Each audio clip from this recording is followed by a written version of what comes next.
Hello. I consider this to be a fairly straightforward yin yoga practice. The yin postures start off with butterfly pose, and then both sides of half butterfly pose, both sides of sleeping swan pose, and then finally Sphinx pose. So soft padding like pillows and blankets, always a good idea. Maybe a block or a yoga bolster if you have such things. The theme for class will be this activity of observing the heliacal rising of stars, which was often done by ancient peoples.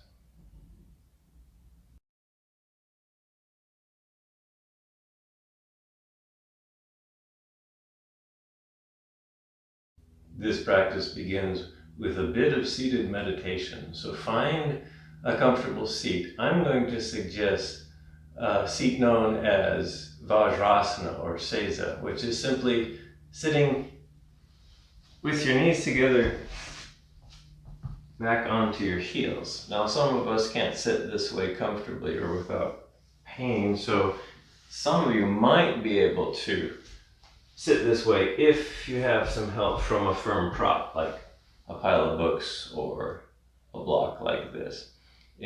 But if this is not some way you can sit, then go ahead and sit some other way. Sit in a chair or sit cross-legged.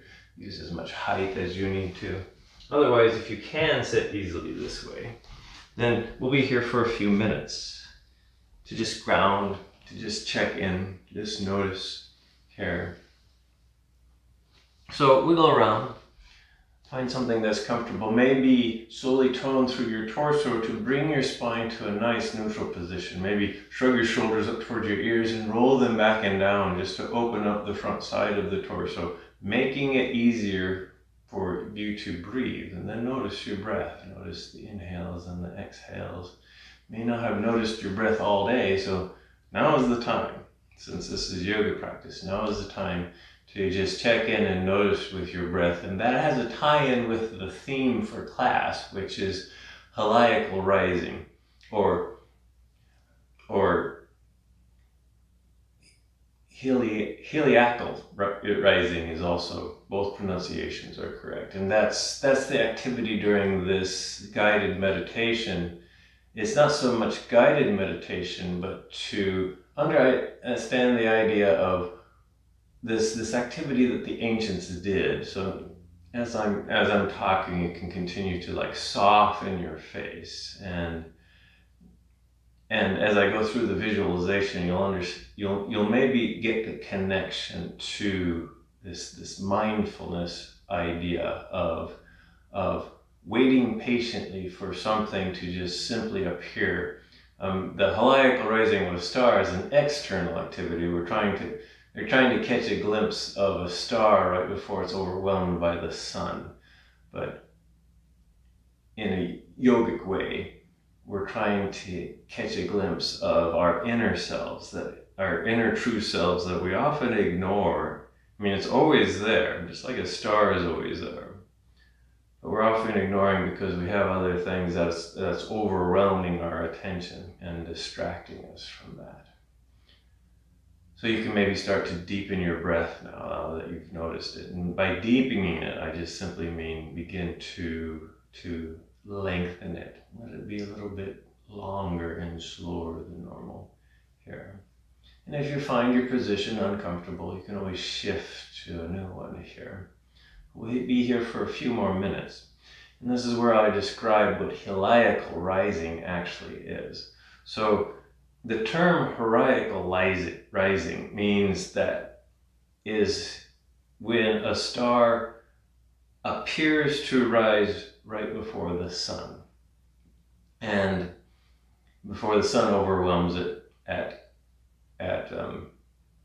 sunrise.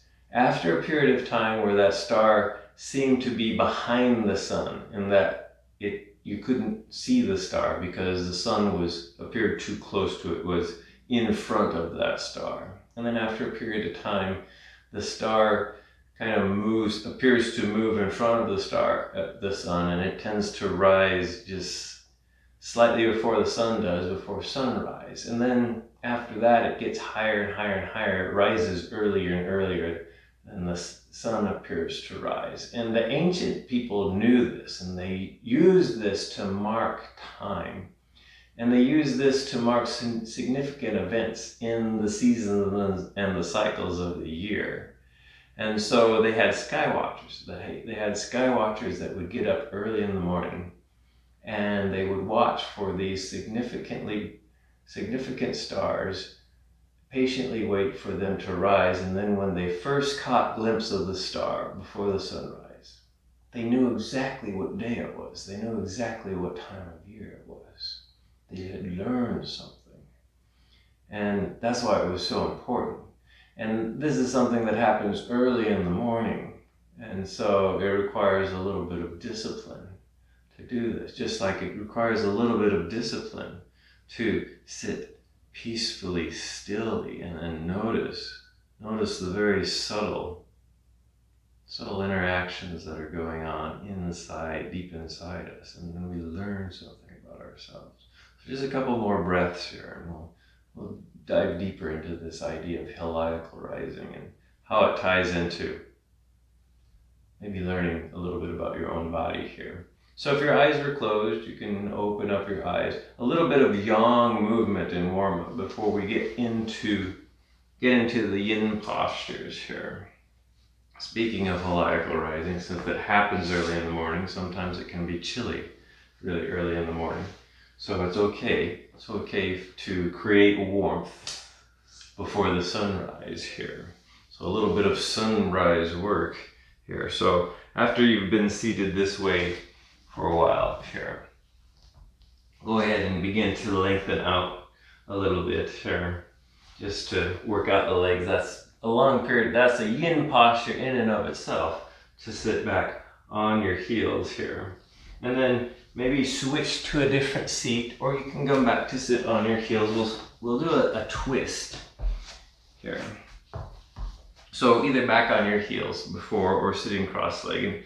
Bring your hands in front, interlace your fingers of your hands, turn your palms to face out, and then extend your arms out in front of you, and then raise them up overhead and grow long, long, long through your torso, through your arms, and press your palms up towards the ceiling.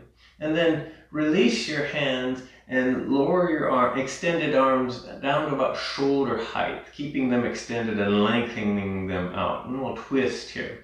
So go ahead and gently twist over to the right side, and then lower your hands down towards the ground. Maybe the left hand is on the right knee or right thigh here. Right hand's behind you. Grow up tall through your torso. See if you can twist a little bit deeper. Head can stay neutral, or if your neck is okay with it, you can turn your head and look over that back shoulder, maybe for a breath. After that breath, though, keep the twist in the torso and just turn your neck the other way. So your head is moving the other way as your torso is in the twist. Look over the opposite shoulder, just for a breath here. And then release, bring your arms back up to shoulder height, extend them out, come back to center, and we'll twist to the other side. So twist over to the left side. Same procedure here. Take a little time to settle into this twist. Extend, maybe twist a little bit deeper. Again, if your neck is sensitive, just keep your head and neck comfortably neutral. But if you can, kind of look over that back shoulder with your head and your neck. Maybe hold for a breath or a half a breath. And then turn your head, leave the torso in the twist, but turn your head the other way and look over the opposite shoulder, just to get a stretch in the other side of the neck here, just for a breath. And then go ahead and bring yourself back to center here. And then from here, come into wide-legged child's pose, or wide-kneed child's pose. I sometimes refer to this as warrior four pose. So knees about mat width apart, hips sink down towards your heels, lower your torso forward here, arms extended for a moment. We'll include some lateral bends here. So when you're ready, work your arms over to the left side, soften and settle here for a moment. Maybe feel the the lengthening in the right side. And if you're not feeling it, then spider walk your right fingers a little bit farther away and farther over to the left until you do feel kind of that stopping point here. And then bring yourself back to center. Do that all on the other side. So start walking yourself over to the right side here. When you start to feel some resistance, then give your some time to soften and settle here. To just feel that opening in the left side here. Maybe one more slow breath here.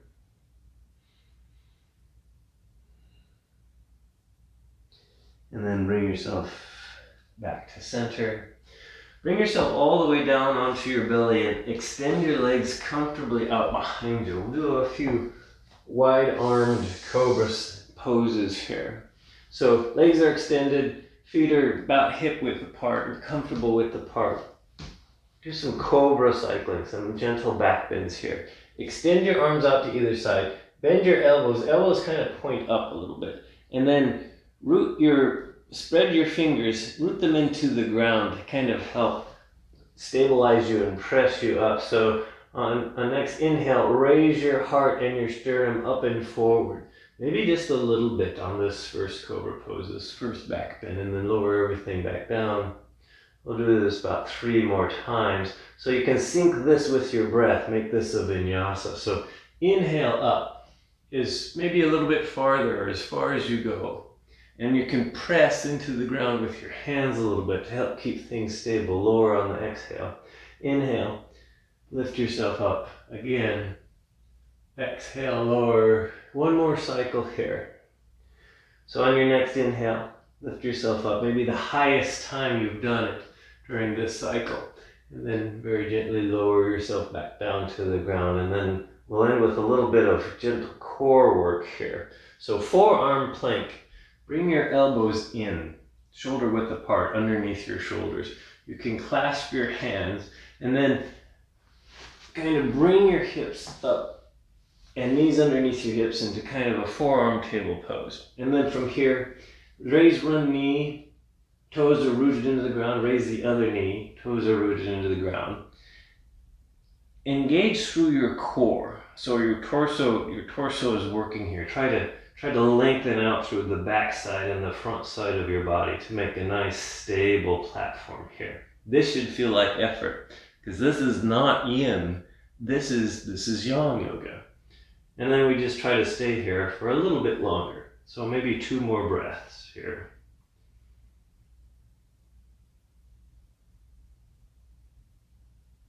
And then put your knees gently down onto the ground. And then bring yourself up. That was the end of the warm-up, so now we'll get into the long-held yin posture. As promised, the first yin posture is butterfly pose. So come to seated, legs out in front. You can always sit up on a little bit of padding if you need to, or if you would like to. And then bend your knees. Bottoms of your feet come together. Lower your knees up to the side, and then decide how far you want your feet from your hips here. I tend to make a diamond shape with my shins and my thighs here. So this is not really bound angle pose where you're trying to get your heels in as close as possible. It's a pretty loose butterfly here.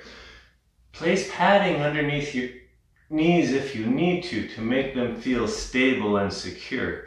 Otherwise, if they float and they're fine if they float, and they can just float here. This is essentially a forward fold, but if forward folds is uncomfortable to you, you can always just stay here with a nice neutral spine. Another alternative is you can lie back in reclined butterfly, and that keeps your spine neutral as well. So reclined butterfly is you make the butterfly legs, and then you just lie back here. So reclining butterfly is a good option here. Otherwise, once you have the hip opener shape, then begin to fold forward any amount. So you're going slowly, and then You're trying to relax and release the muscles in your torso. And that's going to make your spine round here. And then you'll stop somewhere. Doesn't really matter where you stop. You might need props to support your torso or to support your head and your neck, so feel free to gather those up and use those. Make a construction here. Or if it feels okay to just hang here in space, then you can do that as well. So this is getting into the mechanics of yin. So we're trying to find the shape that works for our unique bodies. And we know we found the shape, the edge, because we're starting to feel resistance, we're starting to feel stopping, we're starting to feel pressure or traction or tension or compression. There's all kinds of words to describe this. Use your words when you find those stopping points. And then this is where you stay here. You get in touch with your breath. You get in touch with the physical sensations. As you go along, you start getting in touch with deeper things, the emotional, the mental state of things here. But right now, we're just trying to find a nice physical edge here to kind of start the process. Then we stay. We kind of commit. We say, okay, now I'm going to have the patience to stay a while. This is where it's going to tie into the heliacal rising of stars, is you have to have a lot of patience to become aware of how this is feeling, of how this is progressing. It's useful to feel something, but initially either we feel too much pain, in which case we know we've gone too deep, or we're not feeling enough, in which case we need to give ourselves permission to go deeper. And that means as you go deeper into a posture, you might look very different than what I look. I'm just going to kind of my edge here at the moment, but your edge might look very different. And that's the idea, is to be accepting of your edge here. And then to stay for some time. We have about a minute more. We're going a little bit longer than 3 minutes here in butterfly. And then you can give yourself permission to come out of butterfly early. You've been here for 2 minutes already.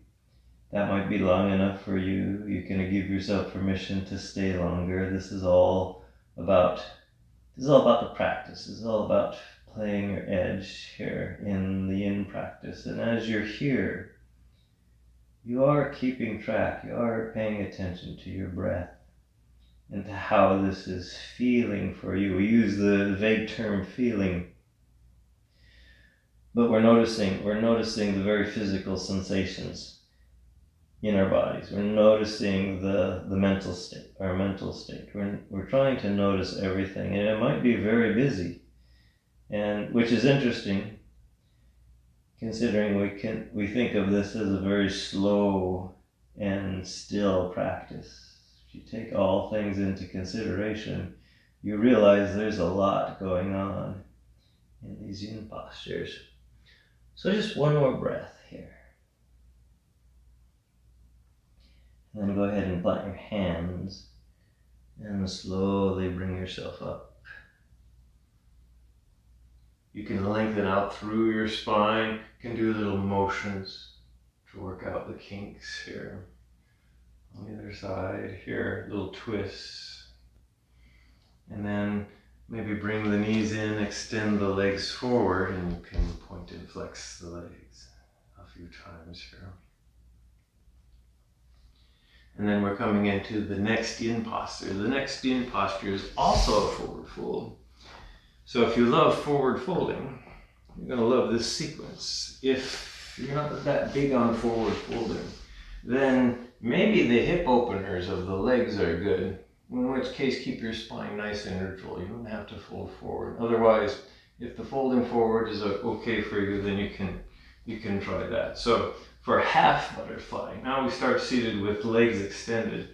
And then bend the right knee, lower the right knee out to the right, and slowly bring the right heel in toward the hip until it stops for you. Some people can get the heel right up against the hip. For some of us, not going to happen without pain. So you just bring it in as far as it goes until you find your stopping point.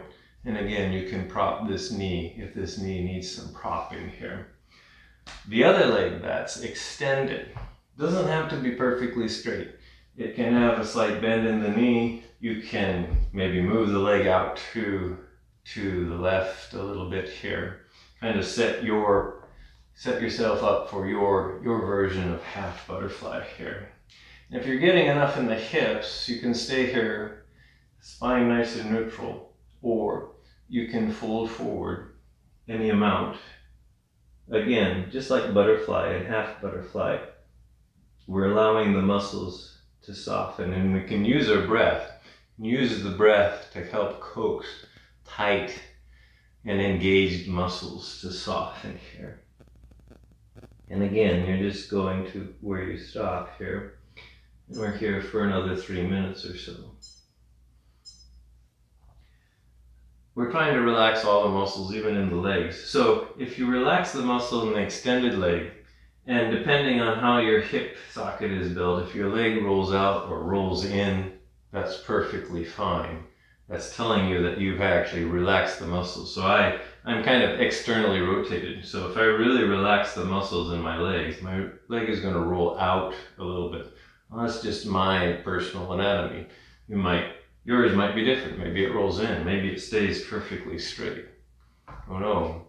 If you notice that it's like, okay, I've released and relaxed the muscles and it's done this, you've learned something about yourself here.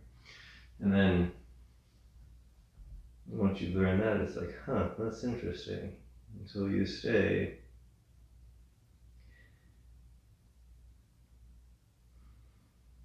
So heliacal rising was used by the ancients as a sky watching technique to determine the time of year. And again, heliacal rising means a star appears to rise right before the sun rises, because after the star has spent some time behind the sun here. Now that's an apparent phenomenon, because what's actually happening is it's actually not the star and the sun that are moving at all. It's actually due to the motion of the earth. And since we are of the earth, since we are pretty much all of us are pretty much fixed on the surface of the earth, we are part of the earth's motion. And that's our perspective, and perspective is important, since from our perspective on the earth, it appears that the stars move, it appears that the sun moves, but of course in reality what's actually happening is the earth is rotating on its axis once a day, so we see the stars and the sun rise and set roughly once a day. But it changes because the earth is also changing and it's moving in its orbit around the sun. The perspective that the sun has among the stars also changes. And so it has this effect as Earth orbits the sun, that the sun appears to move among the stars, even though it's the earth that's moving around the sun here. And it gives rise to this effect. But the ancients didn't know. All they knew was the sun seemed to move differently than the stars. And at some point, a star would disappear behind the sun. And then after a few days, it would rise a little bit before the sun. And so they would get up early in the morning, and they would look at what stars were up, and they would patiently wait and notice what stars rise that were hidden behind the sun, then finally appear. And they were usually the bright stars, very bright and commonly known stars, because those were the easiest to see. So those were the ones that they were looking for. Just one more breath here on this side of half butterfly. When you're ready, slowly bring yourself up. This knee comes up, extend the leg out, and point and flex the feet a few times. Maybe you need a little bit of a counter pose before you got one more back bend to do. And so the other side of half butterfly. So maybe it's nice to wake up the core muscles here for a moment. So we'll do reverse table, a few cycles of that. Bend your knees, put your feet on the ground about hip width apart. Hands behind your torso, either fingers point away or forward. I would say pick the one that feels more natural to you here. Root through your hands, straighten out your arms and root through your feet. And then on an inhale and lift your hips up as far as they go. They might not go very far, and that's okay. They go as far as they go, and then slowly lower them back down to the ground. And we'll do this a couple more cycles. So on the next inhale, psych yourself up. Lift up, keep your head and neck tucked if your head and neck are sensitive, and then slowly lower everything back down. We'll do one more cycle here. Inhale, raise your hips up, and maybe head and neck go back, if that's okay with your head and your neck here. Maybe lift a little bit higher, and then with control, see if you can lower your hips back down to the ground here. And then we'll set up for the other side of half butterfly here. So again, legs are out straight. Now it's the left knee that bends. Lower the left knee over to the left side. Find your half butterfly legs here. Again, the right leg is extended. And by extended, it's kind of as straight as it gets. But there can always be a little bit of a bend in this knee if there has to be here. And then either stay here and just enjoy the hip opening here, or slowly begin to fold forward once again over this side. And again, give yourself permission to use as many props as you need. If you need support somewhere, maybe underneath your head or maybe underneath your torso, and if this is what your half butterfly look like, then you need to build a tower to rest your torso on. Otherwise, again, just kind of find that place where you stop. You're feeling something, but it's not hurting you. It's not creating trauma here. So it's a little bit subtle here. But if you pay attention, then you'll notice what a good stopping point is. And this is what the ancient skywalkers were doing when they were looking for a star to make an appearance right before sunrise. They were looking for something subtle because as the sun rises on the eastern horizon, it gets a little bit brighter. You can still see the stars. So this is long before dawn. This is still in the pre-dawn sky. And you can still see the bright stars, and what the sky watchers were looking for was a bright star that rose, and you could just barely see it before the glare of the sunrise kind of blotted out and washed out all of the starlight. So heliacal rising of a star only lasted for maybe a minute or so before it faded into the sunrise. The sky watchers, this is very yogic in its nature. They had a lot of common characteristics with the yoga practice. The first one is discipline. By the way, we've been here for about 2 minutes, so maybe another minute here, if that is your discipline. If you're hurting yourself, shouldn't be your discipline. So they had to get themselves up early in the morning.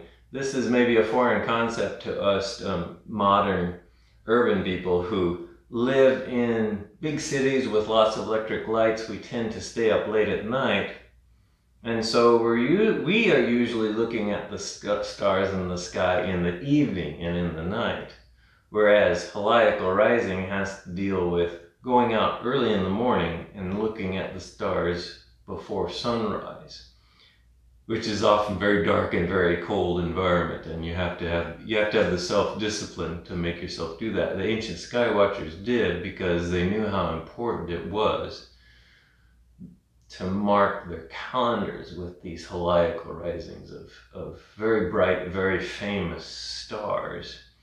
And this was common pretty much in most cultures throughout the world. Just one more breath here.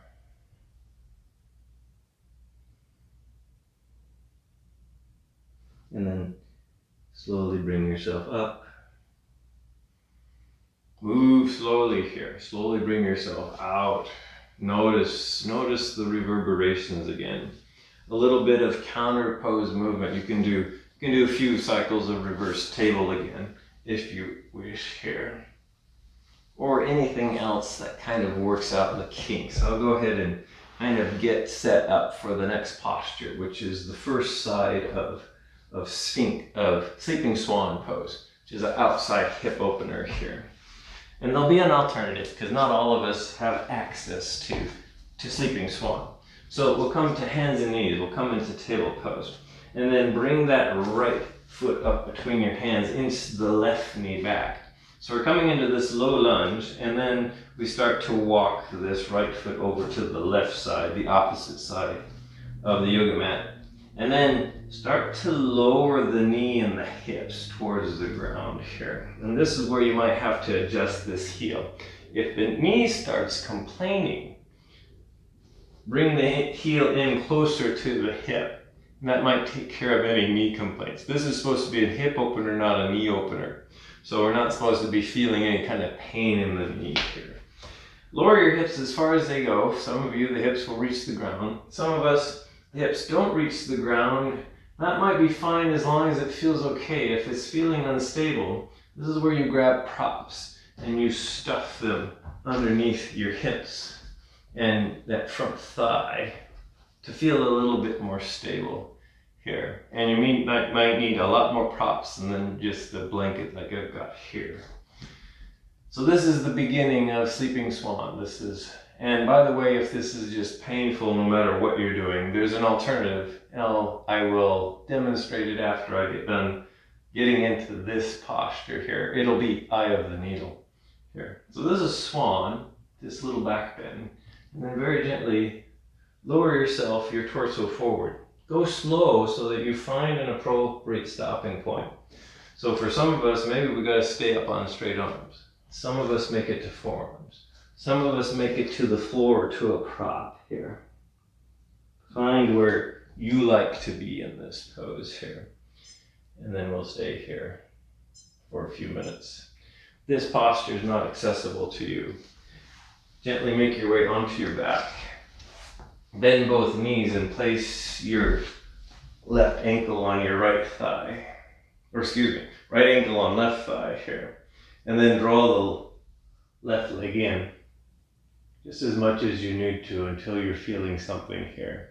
So this is a nice alternative that generally gets into the same area of the hip as Sleeping Swan, but it might fit your body better than the Sleeping Swan pose here.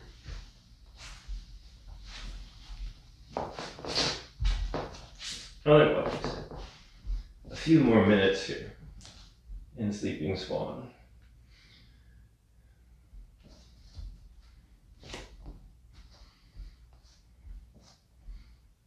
So this activity of noticing a star right before sunrise was easiest to do with the well-known bright stars in the night sky.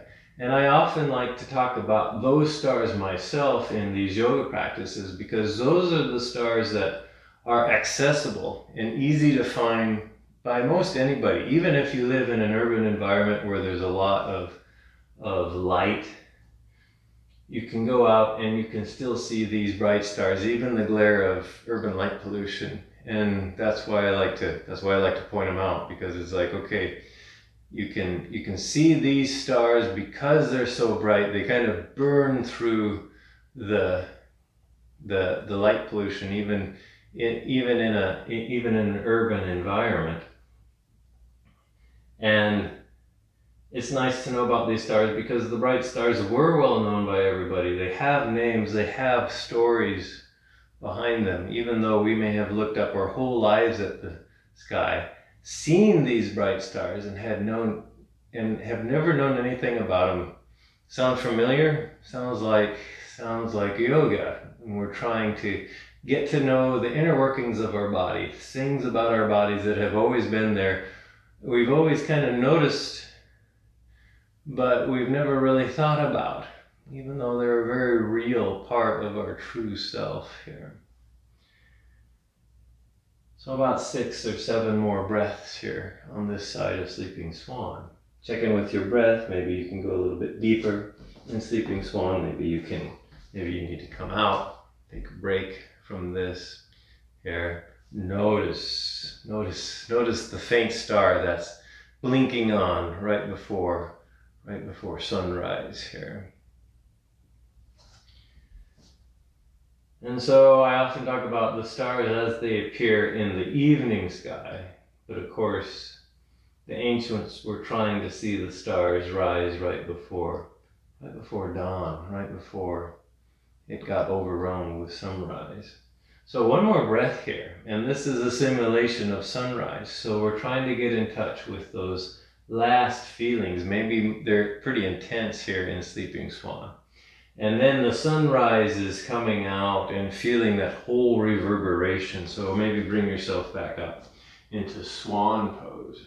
And then I'm going to suggest downward facing dog, this yang posture as a counter pose. So tuck the back toes, lift the back knee, press through your front hands and see if you can press yourself up into downward facing dog, and just notice the rush of reverberation. When you do that here, you can take your dog for a walk here. Maybe you can come down and do some cat and cow, some other things. Notice, so that was metaphorically the sunrise after noticing that faint star, maybe a bright star, but it has this kind of faint appearance in the glow of the pre-dawn sky before it disappears here. And then we'll do the other side. To the other side of Sleeping Swan now. So back to hands and knees. Now it's the other leg that comes forward. And again, if this doesn't fit this side, you can always do eye of the needle on this side. So you're in this low lunge, and then you start working that right foot over to the right side. Lower the right knee, lower the hips, adjust this heel if you need to. And by the way, if you're really flexible and you don't feel anything, then you adjust the heel by moving it away from the hip to increase the intensity in the hip here. So you're finding your edge here. And then swan here for a moment. And then maybe a prop is needed underneath your hip. And then slowly find your version here of Sleeping Swan on this side. Maybe it's all the way down to the ground. Maybe it's a pillow underneath your head. Here, make this your posture here, so that we can cultivate some patience and stay here for a while. Notice your breath.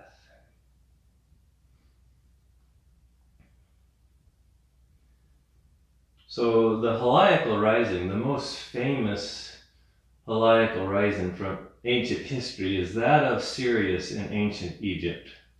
So when the star, Sirius, which is the brightest star other than the sun and planets, and our planets in the moon, it's the brightest star other than all of those objects in the sky. It was very important to the ancient Egyptians because it turned out that Sirius did a Heliacal rising right before the Nile flooded. So the Heliacal rising of Sirius told the ancient Egyptians when the Nile was going to flood.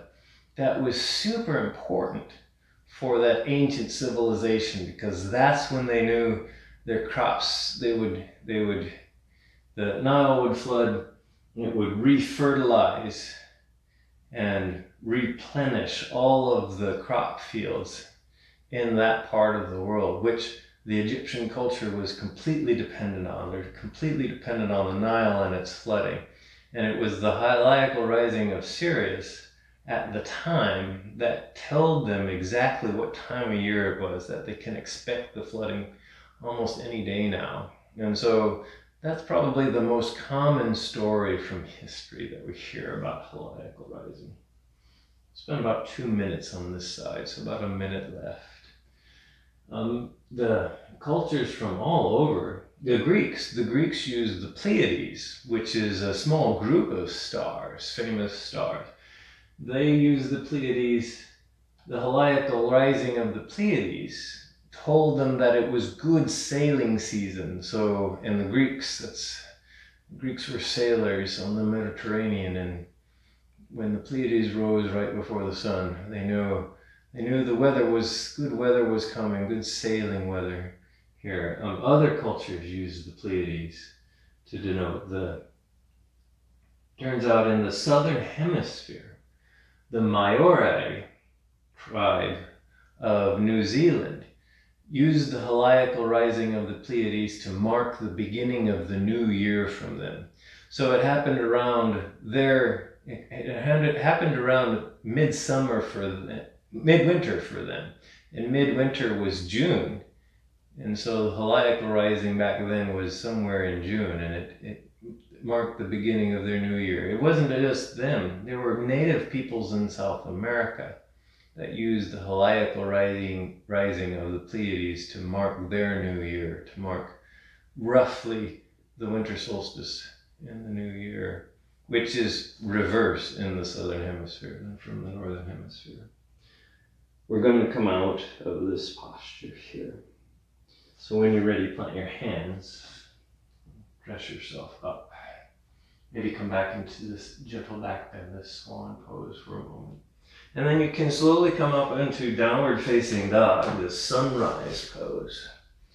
Or some other kind of slow movement to move yourself out of that posture and to just notice the kinks, the imbalances, the stiffnesses, the blood maybe rushing back into a certain part of your being here. You can even do, I love doing windshield wipers after these hip openers to kind of just loosen up the hip sockets here, so you can do seated windshield wipers here. And then we'll get set up for the final long yin posture. And that's Sphinx Pose. So for Sphinx, go ahead and make your way down onto your belly, legs extended, comfortable width apart. And then you'll bring your elbows underneath your shoulders, shoulder width apart. And if you're trying to find shoulder width apart, clasp your elbows with your hands, and that's going to be roughly there. And then maybe make adjustments so that you can relax the muscles in your arms, so that you can just stack your torso on your forearms, on the bones of your forearms here.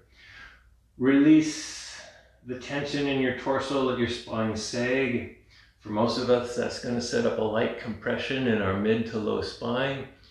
And if we feel that, and it's just a light sensation, this is where we need to be in Sphinx. If it's too painful, then you need less of a back bend. If you're not feeling anything, you can come up into seal. And for seal, maybe turn your fingers out a little bit. And then raise up on extended arms, lock your forearms off to just create a much deeper back bend here. This might be too much for some of us. In that case, come back to your forearms. This can be awful hard on your shoulders. So another workaround to do Sphinx is if you happen to have this nice big round bolster here. And if you happen to have or construct a prop like this, you can do what I call restorative Sphinx, is put the bolster underneath your upper torso. And then you can release your arms and your shoulders so they're not strained, but you're still in the back bend. And then you can just hang out here and just completely relax and release. If you happen to have something like this, and you can maybe make this shape out of pillows and blankets here. So we'll stay here for a couple more minutes in Sphinx. Head, you can hold your head up. That has some muscle engagement in the back of your neck. You can let your head hang, which is what I do when I'm practicing Sphinx. If your head and your neck are a little bit strained, put a prop underneath your head and your neck here.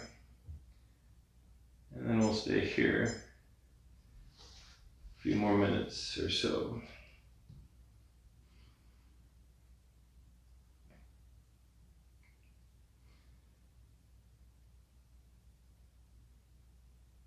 The star Spica, another bright star, had a heliacal rising in ancient culture. I think it was, could have been ancient Mesopotamia or Babylonia. It had a heliacal rising associated with the harvest of grains like barley and with wheat. And this was, again, thousands of years ago when human civilization was just getting into this idea of agriculture. And so they needed to really know when the seasons were, to understand when to plant, when things grew, when it was time to harvest. And the heliacal rising of Spica is associated with some ancient cultures to the harvest time of wheat and barley. And because of that, if you look at old books of constellation drawings, you often see Spica is the brightest star in the constellation Virgo. And you see these pictures of Virgo, and she's holding this ear of wheat or this ear of barley, right where Spica is at. And that's because the whole constellation got associated to Virgo much later, thousands of years later, but the star Spica was always associated with the harvest of those grains here. So we're about halfway through Sphinx, maybe another minute and a half or so. Always come out early if you need to. The Native American culture in North America, on the Great Plains, I think it's in the Cheyenne tradition, they actually built about 800 years ago, they built what's called a medicine wheel on a big plateau in mountains, in the Bighorn Mountains. And what we discovered is that medicine wheel is actually aligned with the heliacal risings of certain stars to also tell those plains people, those Native American, when certain times of the year are. They were interested in the summer solstice because that's when their Sundance was, and so they wanted to know what time it was before. And it turns out that on that medicine wheel, it has a marker that shows the place on the horizon where the heliacal rising of the bright star Forearm is. And when it rose right before sunrise, that told them that it was 1 month or 28 days before the summer solstice. So that gave them a good measure as to how close the summer solstice was. They also have a marker to note when the bright star Aldebaran in Taurus rises. And that star had its heliacal rising 2 days before the summer solstice. So all these stars were giving them a good measure as to when things rising. And finally, they had also markers for the star Sirius. So the Sirius rose 2 months after the summer solstice, and that told them that it was in the end of summer and it was going to get really cold and snowy up in the mountains. So that was the time for them to leave here. So you can find these heliacal rising evidences all over the world in all cultures here. So one more breath here in Sphinx. And then my suggestion is to, when you come out of Sphinx, just first slowly lower yourself all the way to the ground to give your spine a little bit time to lengthen and reverberate after that long compression. And you can either just stay here lying prone on the floor, or if you wish, slowly, purposefully bring yourself up and back into your favorite version of child's pose. It could be knees together, or we can come back to this wide-kneed version, where you bring your knees a little bit farther apart, maybe a little bit wider than your torso, so that your torso can fit in between your thighs. And then just stay here for a moment to allow your torso to just Feel that reverberation. The metaphor for heliacal rising is you're trying to notice that faint star right before the glare of sunrise here. And then slowly bring yourself up. A little bit of integration before we come into a resting period here. So we'll end, the integration will end with a seated twist again. So come back to a comfortable seat. With a little bit of space around you here. Saying cross-legged myself here. Again, grow up. Kind of lightly tone through your torso to bring your spine to neutral. To open up your torso. And then twist to the left here. Nice simple twist here. Maybe stay for a breath or two here. Head can be neutral or you can look back behind here. And then gently bring yourself all the way over to the other side. Twist to the right. Settle here for a breath or two.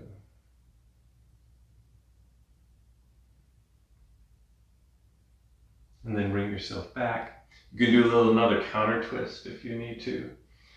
And then settle yourself into your resting pose. And before you do that, maybe some free form yoga. Give yourself permission to do any movements or postures that you would like to do to work out any imbalances. And then find your resting pose. I'm going to suggest seated meditation to end practice, but you can lie on the floor in Shavasana. You can do your favorite restorative posture. Legs up the wall, or reclined butterfly, using in all props that you would like to.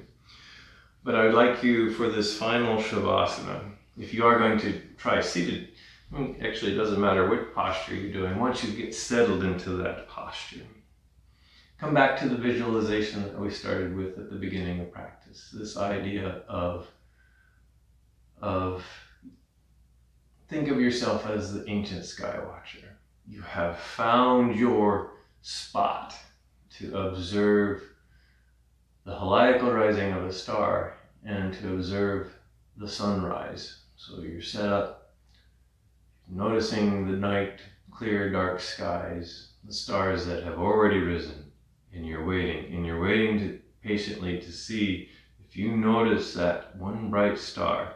It's rising above and making a brief appearance in the pre-dawn light before the sun rises and washes it out here. So this requires discipline, it requires dedication, it requires patience, it requires focus. This starts to sound familiar if you have a regular yoga practice here. That's what the sky watchers were doing. You can do this here now. You're just gently waiting and gently trying to notice your breath here. You can notice the star. You can ease the tension in your body, in your face, so that it's more easeful to just watch. You can watch the glowing light on the horizon. And maybe in that glowing light, right before the sun springs into existence, maybe we noticed something we didn't notice before, that brief flash of a bright star as it makes its appearance after being hidden for several days by the glare of the sun.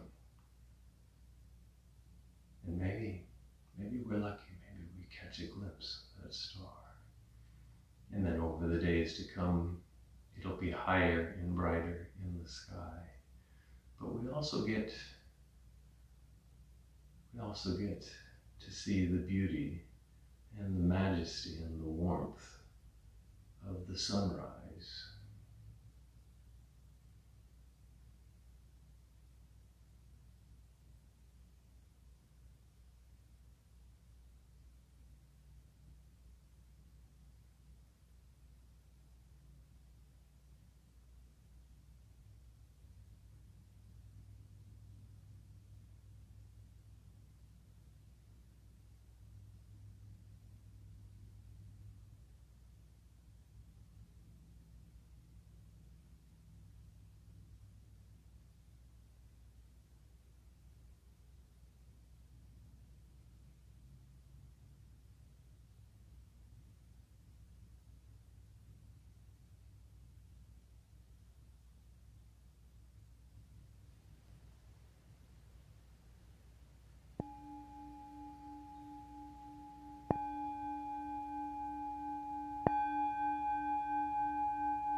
you're feeling ready, slowly bring yourself back. Maybe deepen your breath. Come back to your center, find your inner ground, and then maybe make little motions with fingers, toes, hands, feet. Make little movements with your torso, with your head and your neck. If you're lying on the ground, then maybe roll over to one side. Stay there for a moment to cultivate a deep sense of gratitude for your patience and your practice, but also for you, your unique embodiment in the universe, in this starry sky. The universe is ecstatically joyful that you are here. Then bring yourself up to seated, if you're not already in a comfortable seat. And then bring your hands together at heart center. And I'll end this practice with an Om.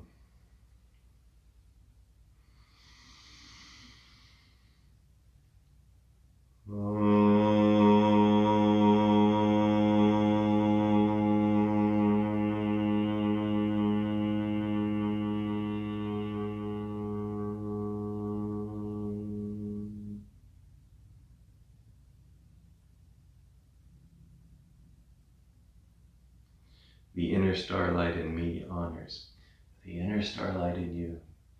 Namaste.